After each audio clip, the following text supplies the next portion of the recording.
អលោកអ្នកដែលកើតនៅកក្កដារាសីប្រចាំខែកក្កដានេះគឺសំដៅទៅលើអលោកអ្នកដែលកើតនៅចន្លោះចាប់ពីថ្ងៃទី14មេសាដល់ថ្ងៃទី13ឧសភាលេខសំណាងសម្រាប់អលោកអ្នកដែលកើតនៅឧសភរាសីប្រចាំខែកក្កដានេះគឺលេខ4លេខ16និងលេខ22សម្រាប់អលោកអ្នកដែលកើតនៅឧសភរាសីចូលដល់ខែកក្កដានេះរាសីរបស់លោកអ្នកឡើងខ្ពស់ត្រដែតតាក់ទងទៅនឹងកិច្ចការងារសម្រាប់អលោកអ្នកវិញគឺអាចសំតាមបំណងប្រាថ្នារបស់ខ្លួនប្រកបកិច្ចការអ្វី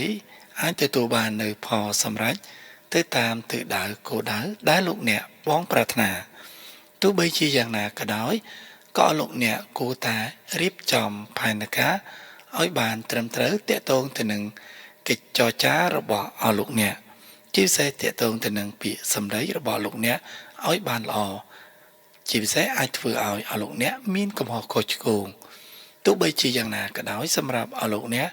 ដែលកើតនៅកក្កដារាសីតាក់ទងទៅនឹងប្រាក់ចំណូលមិនថាប្រាក់ចំណាយរបស់លោកអ្នកមានលក្ខណៈអាចទទួលយកបានទោះបីជាយ៉ាងណាក៏ដោយគូស្នេហ៍របស់លោកអ្នកមានលក្ខណៈល្អនិងចេះយល់ចិត្តគ្នាទៅវិញទៅមក